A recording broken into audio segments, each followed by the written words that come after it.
새해 첫 날 설교를 하게 되어서 영광스럽게 생각하고 있습니다. 사랑하라라는 제목으로 말씀을 나누겠습니다. 반갑습니다. 믿음 이교구 올해 그리고 20살에서 26살의 청년들을 섬기게 된 한광성 목사입니다. 이제 올해부터는 청년 일부로 바뀌게 되고요. 또 그리고 국내 선교부도 섬기게 되었습니다. 여러분들은 어떠한 마음이었는지는 모르겠지만 저는 여러분들을 만나기까지 설렘과 기대로 기다렸습니다. 앞으로 하나님께서 우리 가운데 무슨 일을 행하실지 모르지만 같은 기대와 기다림으로 하나님을 신뢰하며 나아갈 수 있었으면 좋겠습니다. 우리 교회는 부임을 하게 되면 이제 수요 기도의 시간에 이렇게 부임 설교를 하더라고요. 근데 제가 이제 이런 요청을 받은 게 내일교회가 처음이어가지고 처음에 조금 부담도 되고 이제 어떻게 해야 하나 이런 생각을 하게 되었습니다. 그런데 생각해 보니까 일일이 제가 막 성도님들에게 저는 이런 삶을 살았습니다. 뭐 계속 그렇게 할 필요가 없이 한 번에 쫙 하면 되니까 그게 좋게 여겨지더라고요. 그러니까 좀 마음이 한결 편안해졌습니다. 제가 태어난 곳은 부산입니다. 이 군대 생활이랑 총신대 신대원 생활 말고는 부산을 떠나본 적이 없습니다. 이번에 이제 처음 부산을 이제 떠나게 되었는데요. 그래서 저에게 있어서 대구로의 이동은 매우 새롭습니다. 이제 이곳에 한 달 정도 이렇게 살게 되었는데요. 교육자분들 또 교직원분들 그리고 성도님들께서 너무도 좋으시고 잘해주셔가지고 제가 적응을 지금 잘하고 있습니다. 앞으로의 시간이 더욱 기대가 되고요. 부산은 산과 바다가 잘 어우러져 있습니다. 부산하면 대부분의 분들이 바다만 생각하시는데 부산이 산도 있습니다. 산이 절반이고 바다가 절반입니다. 언덕이 많은데요. 이 경북 사투리로 여러분 잘 아실 텐데 고바이라고 그러죠. 유초 중고 그리고 대학생 직장생활 일생을 언덕과 함께합니다. 매일 오르락 내리락 해서요 자연스럽게 운동이 됩니다. 부산은 그런 곳입니다. 또 잘 아시다시피 바다가 있습니다. 아주 멋지죠. 제가 신혼여행을 괌으로 이 패키지 여행을 가게 되었는데요. 이제 가니까 가이드가 있지 않습니까? 근데 가이드가 아니 그 좋은 해운대 바다 놔두고 왜 여기 왔냐면서 저보고 반말을 하더라고요. 그 정도로 부산 바다가 좋죠.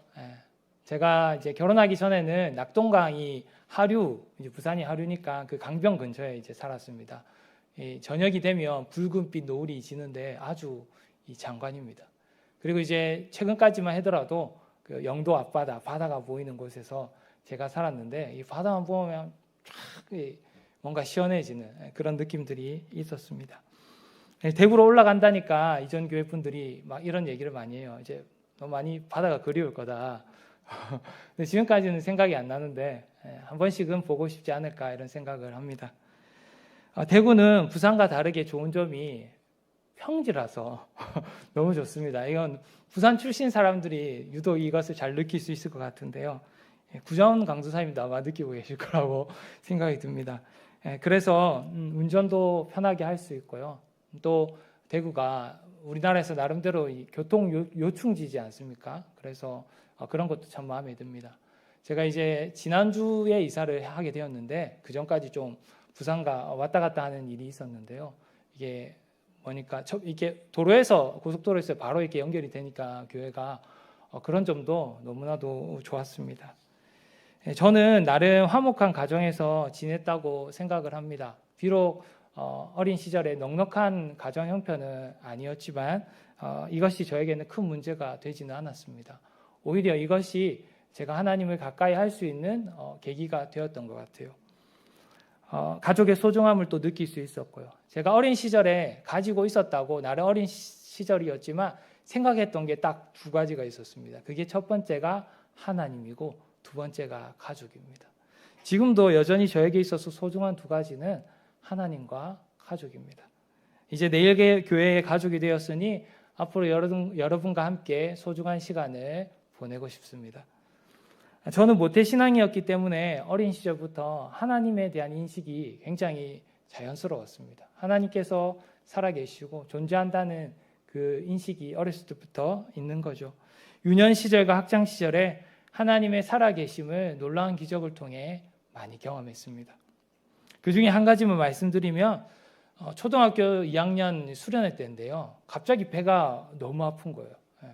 많이 아팠습니다. 근데 예전에는 우리 교회 권사님들이 막 수련회 따라가셔가지고 식사도 이렇게 준비해 주시고 또 막 기도도 해주시고 그런 경우가 있었잖아요. 근데 이제 제가 배가 아프니까 한 선생님이 권사님들에게 이제 데려갑니다. 근데 권사님들이 한 15분에서 한 20분 정도 있었던 것 같아요. 저를 눕히고는 저를 주변에 이제 빙 둘러 앉으셔가지고 제 배를 만지고 머리도 만지고 팔도 만지고 발도 만지고 하시면서 한 뜨겁게 막 기도를 하시는데 기도 중에 제가 배가 나왔어요. 그거를 어린 시절 제가 경험을 한 겁니다. 놀랍지 않습니까? 그때 제가 기도의 능력을 제대로 알게 되었습니다. 함께 기도할 때에 놀라운 일이 일어난다는 사실을 알게 되었죠. 이렇게 하나님은 여러 기적들을 통해 제 삶에 조금씩 찾아오시고 저를 변화시켜 가셨습니다. 아마 다른 분들도 그러실 것 같은데 저는 수련회 때 많은 은혜를 받은 사람입니다. 제게 수많은 수련회가 있었지만 중학교 2학년 겨울 수련회를 잊지 못합니다. 하나님께서 그날 제게 강력하게 역사하셨습니다. 늘 지식으로만 알던 하나님을 가슴으로 깊이 느끼게 하셨죠. 제가 죄인인 것을 깨닫고 그리고 뜨거운 눈물을 흘렸습니다. 예수님께서 저의 죄를 위해 죽으신 것과 저의 주인인 것을 전인격적으로 경험한 날이었습니다. 그때도 기억이 납니다. 지금도 생생합니다. 너무 좋아가지고 막 들떠가지고 막 친구들 붙잡고 막 목사님 붙잡고 하나님 만났다고 막 그렇게 얘기했던 기억이 있습니다. 그 저의 삶은 하나님의 만지심으로 점점 변화하기 시작했습니다. 저의 생각이 바뀌고 말과 행동이 바뀌기 시작하는 거죠. 부드럽게 바뀌어가는 겁니다. 평소에 죄로 여겨지지 않는 것들이 죄로 여겨지는 그런 경험들을 하는 거죠. 잘못된 행동을 하며 막 마음이 불편해지는 겁니다. 사람들을 대하는 어떤 태도, 인식도 바뀌게 되었습니다. 모든 사람들이 존귀하게 여겨지고 또 사랑스럽게 보였습니다. 주변 사람들이 잘못을 하게 되면 뭐라고 말하기보다 어떤 마음이 드냐면 나름대로 이유가 있겠지. 막 그런 마음들이 저한테 자연스럽게 생기는 거예요. 그때 놀랍게 경험했던 상대에 대한 이 믿음과 기다림, 관용, 그것이 지금도 이어졌으면 좋겠다는 생각을 합니다. 그 정도로 강렬한 은혜가 있었습니다. 그리고 그때보다 더 나은 저의 모습을 꿈꾸어 봅니다. 열심히 신앙생활을 하셨던 부모님께서는 어렸을 때부터 제가 목사가 되기를 바라시고 조건부 서원을 하셨습니다. 아들이 원하면 하나님께 드리겠습니다. 그런 기대에 자연스럽게 부응하면서 저도 목사를 꿈꿨는데요. 그런데 중간에 어려움이 있었습니다. 모태신앙이라고 어려움이 없는 건 아니잖아요. 머리가 자라니까 어떤 생각이 드냐면 목사님들의 삶을 보니까 목사의 삶이 쉽지 않겠다. 그런 생각이 드는 거죠. 이 길을 걷지 않고 피하고 싶은 마음이 있었는데요. 막 피하려고 노력했어요. 근데 피하려고 할수록 마음이 막 불편해지는 거예요. 그런 상황들이 막 생기는 겁니다. 하나님께서 제가 목회자의 길로 가기를 원하신다는 것을 알았습니다. 그렇게 머뭇거리는 찰나에 하나님의 은혜를 깨닫고 저도 하나님 앞에 흔들리지 않는 서원을 하게 되었습니다. 또 인생의 중요한 길목에서 그런데 저의 믿음을 흔드는 아주 중요한 사건이 하나 생깁니다. 시간이 생깁니다. 대학생이 되자 많이 자유로워진 게 그거는 좋았습니다. 근데 그러한 모든 것을 생각하며 선택해야 하는 그런 상황들이 제게는 너무나도 혼란스러운 거예요. 마치 안전한 곳을 벗어나서 힘겨운 곳을 나아가야 하는 그 막막함, 두려움이 제게 일순간 찾아온 겁니다. 학교 생활도 즐겁지가 않고 성적도 잘 나오지가 않는 거예요. 그런 가운데 막 세상 속 쾌락과 재미가 저를 또 사로잡기 시작하는 거죠. 이런 모습들이 쌓여가자 하나님에 대한 불평과 불신들이 막 나타나는 겁니다. 그기에 하나님에 대해 따져 묻기 시작했습니다. 하나님 왜 제게 이런 어려움들을 주십니까? 하나님 왜 제 이야기를 안 들으시는 것 같죠? 들으시고 계십니까? 왜 아무 말씀도 하지 않으시고 묵묵부답이세요? 이런 질문들이 막 거스르고 계속 꼬리를 물고 그러다가 마침내 최종적인 끝판왕 같은 질문에 도달하게 됩니다. 하나님은 왜 어떤 사람은 천국으로 이끄시고 왜 어떤 사람들은 지옥으로 이끄세요? 내가 하나님이라면 그렇게 하지 않을 겁니다. 제가 막 고래고래 소리를 지르고 막 삿대질하면서 울고불고 하나님 앞에 난리도 아니었습니다. 진짜 은혜로 눈물을 흘리던 때가 있었는데 이제는 눈물로 막 며칠 몇 날을 지새우게 된 거죠. 그러던 가운데 두려운 한순간 한 말씀이 제게 꽂힙니다. 그 말씀이 제가 가장 사랑하게 된 오늘 읽은 마태복음 22장 37절에서 40절 말씀입니다. 우리 이 말씀을 조금 길긴 하지만 다시 한번 우리 같이 한번 읽어볼까요? 네, 자, 시작. 예수께서 이르시되 내 마음을 다하고 목숨을 다하고 뜻을 다하여 주 너의 하나님을 사랑하라 하셨으니 이것이 크고 첫째 되는 계명이요 둘째도 그와 같으니 내 이웃을 내 자신같이 사랑하라 하셨으니 이 두 계명이 온 율법과 선지자의 강령이니라. 아멘. 여러분들이 잘 아시는 말씀입니다. 흔히 성경에서 가장 큰 계명, 대계명이라고 불리는 말씀입니다. 가장 큰 말씀인 하나님을 사랑하고 이웃을 사랑하라. 요약하면 사랑하라라는 거죠. 이 말씀이 제가 막 불평하는 가운데 주어졌어요. 좋은 상황이 아니라요. 여러분, 우리가 사람들에게 무언가 요구하려고 하면요, 그 사람의 기분 좋을 때 막 우리가 말해야지.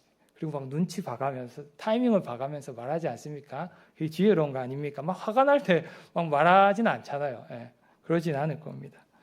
그런데 하나님은요, 눈치도 없으세요. 제가 막 지금 하나님 앞에서 열불 나고 막 화가 나는 그런 상황인데도 이 말씀을 하시는 거예요. 저보고 하나님 자신을 사랑하라는 겁니다. 참 이해가 되지 않는 아이러니한 상황이죠. 그런데 신기하게도 이 말씀을 묵상하면 묵상할수록 제게 너무나도 은혜가 되는 거예요. 예. 하나님이 이미 제게 그 사랑을 보여주셨더라고요. 하나밖에 없는 그 아들을 통해 보여주신 그 십자가의 사랑이 선명하게 남아있더라고요. 이 사실을 제가 지우려고 해도 지워지지가 않는 겁니다. 지우려고 하면 속에서 하나님 살아계시잖아. 이 말씀을 통해서 생생하게 느껴지는 거예요. 제가 하나님의 사랑을 믿지 못하고 있었던 것이 아니었습니다. 애써 부정하려고 했던 거였어요. 하나님 앞에 막 투정을 부린 거였죠. 그렇게 저를 향한 하나님의 사랑을 다시금 깨닫게 하심으로 저는 한순간에 회복이 되었습니다. 하나님의 섭리와 일하심을 제가 다 이해할 수는 없지만 하나님의 사랑을 믿고 있는 그대로 받아들이게 되었습니다. 신앙은 이해하는 것을 넘어서서 받아들이는 것임을 그때 깊이 알게 되었습니다. 그 후로 하나님의 존재에 더 이상 의심하지 않게 되었죠. 저와 하나님의 관계가 더욱 견고하게 세워졌습니다. 어떠한 흔들림이 와도 이제는 넘어지지 않는 거죠. 제 나름대로 엄청난 시련이었거든요. 그때의 계기로 하나님에 대한 확실한 믿음이 생기게 되어서 너무나도 감사하게 생각합니다. 저의 신앙생활에 있어 가장 큰 위기 중 하나는 방금 말씀드린 이 시간들이었는데요. 이 대학생 시절, 혹 저와 같은 친구들, 우리 청년들이 있을 거라고 생각을 합니다. 그래서 청년들에 대한 마음이 간절해지는데요. 우리 청년들뿐만 아니라 장년들까지 이 믿음으로 혼란함을 겪고 있는 분들에게 제가 많은 도움이 되어야겠다, 귀한 말씀을 전해야겠다 하는 생각을 가지게 됩니다. 제가 이 일을 잘할 수 있도록 우리 성도님들이 기대해 주시면 감사하겠습니다. 대계명에는요, 하나님 사랑뿐만 아니라 이웃도 하나님처럼 사랑해야 된다라는 말씀이 있죠. 이것에 대한 중요성을 묵상하면서 계속해서 깨닫게 되었습니다. 제가 이웃을 사랑하기 위해 할 수 있는 최고의 것은 주님께 받은 이 사랑을 전해하는 것이다 라고 생각하게 되었죠. 그래서 목회자의 길을 가야 하는 더욱 분명한 이유가 생겼습니다. 하나님의 사랑을 드러내고 있는 이 말씀을 통해 한 영혼을 변화시키고 구원하는 것보다 귀한 것이 없는 줄 믿었기 때문입니다. 이러한 갈망이 저를 목회자로서 더욱 성장시키게 만드는 동력이 되었습니다. 그리고 저는 이러한 마음으로 지금 이 길을 걷고 있습니다. 하나님의 사랑을 드러내는 일들을 이제는 허락하신 이 가족과 함께 해나가고자 합니다. 제 아내는 저희 모교에서 만나서 결혼하게 되었는데요. 연애를 하고 이 결혼하기까지 하나님의 은혜가 있었습니다. 제게 있어 완성된 사랑은 좀 웃기긴 한데 착각과 타이밍입니다. 제가 청년부 간사로 있을 때 이 전도사였던 아내가 제가 있는 이제 사무실로 자꾸 찾아오는 거예요. 한 번은 이야기하다가 갑자기 아내가 뜬금없이 자기 이상형은 막 이렇고 얘기를 하는 거예요. 그래서 갑자기 이게 뜬금포로 이렇게 얘기를 하니까 저 사람이 나를 좋아하나 이런 생각을 가지게 된 거죠. 저도 이렇게 호감이 생기게 되고 자연스럽게 이제 데이트 신청하고 이제 만나게 되었거든요. 근데 나중에 알고 보니까 그냥 아무 생각 없이 얘기를 했다 하더라고요. 예. 좋아했으면서 아닌 척 하는 건지도 모르겠지만 그랬다고 하니까 저는 그렇게 이제 믿어주고 있습니다. 그래서 착각 속에 맺어주신 사랑입니다. 또 하나는 타이밍인데요. 아내가 좀 힘겨운 시절에 제가 옆에 있었습니다. 사랑하는 사람이 잃었을 때 제가 옆에 있었는데 그게 이제 그렇게 고맙고 위로가 되었다고 얘기를 하더라고요. 한 번씩 이제 그 시절을 생각하면서 야, 당신은 타이밍이 좋았어 이런 얘기를 많이 하더라고요. 그래서 타이밍의 사랑입니다. 이런 착각과 타이밍이 없었다면 우리가 만날 수 있었을까? 이 모든 것들을 하나님께서 이끄셨다고 믿고 있습니다. 저의 두 아이의 이름은 한하랑 한이랑입니다. 하나님 사랑, 이웃 사랑, 하랑, 이랑. 네. 제가 이 두 아이의 이름을 왜 이렇게 지었는지 설교를 졸지 않고 들으신 분들이라면 다 알 거라고 생각을 합니다.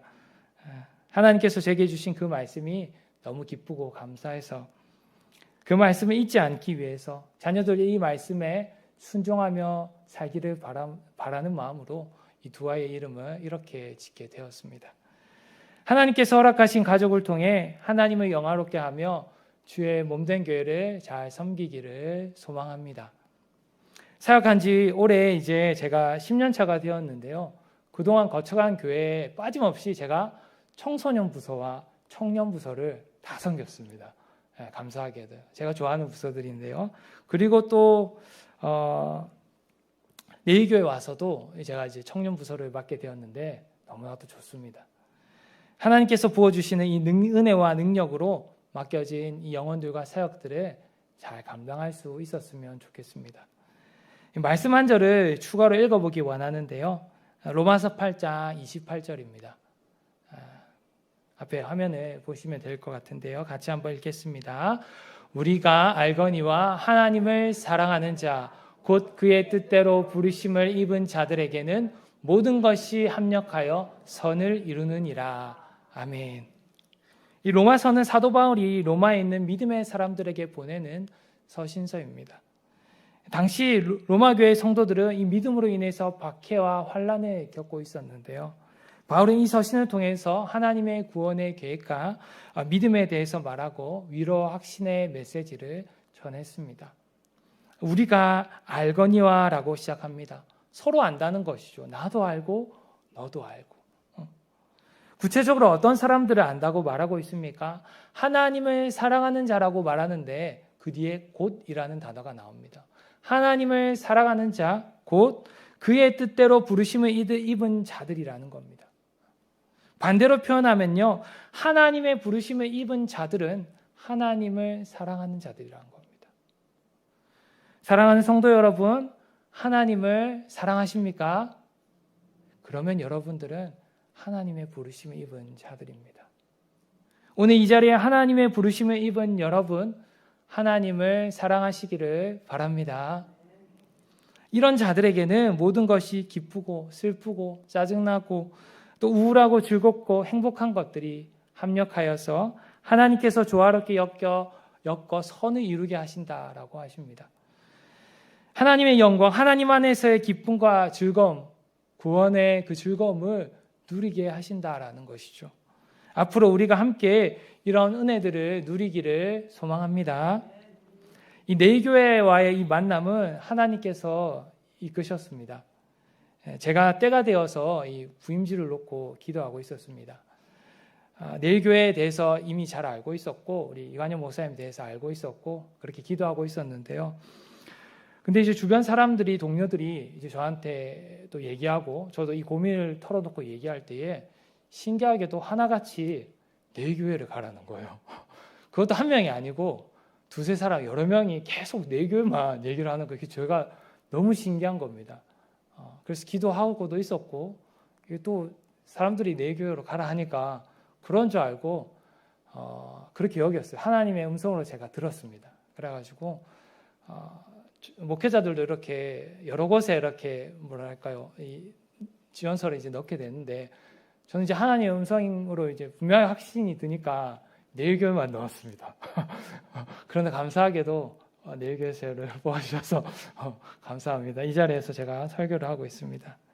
그 밖에도 여러 가지 면에서 하나님께서 이곳으로 이끄셨다는 그런 경험들을 하게 되는데요. 하나하나 딱딱 들어맞는 것들이 너무나도 신기합니다. 하나님 살아계시다는 거죠. 저의 삶 속에서 그리고 지금 이 순간까지도 하나님의 사랑 속에 있습니다. 앞으로의 시간도 하나님의 사랑 가운데서 전진해 나갈 줄 믿습니다. 여러분의 삶 속에서도 하나님의 무한한 사랑이 있는 줄 압니다. 여러분을 향한 하나님의 사랑은 변함이 없으십니다. 이 사실을 신뢰하면서 올 한 해를 힘있게 나아가시는 성도님들 되시기를 소망하며 축복합니다. 우리는 하나님의 은혜를 모르고 모르는 자로 시작했고 그렇게 살았습니다.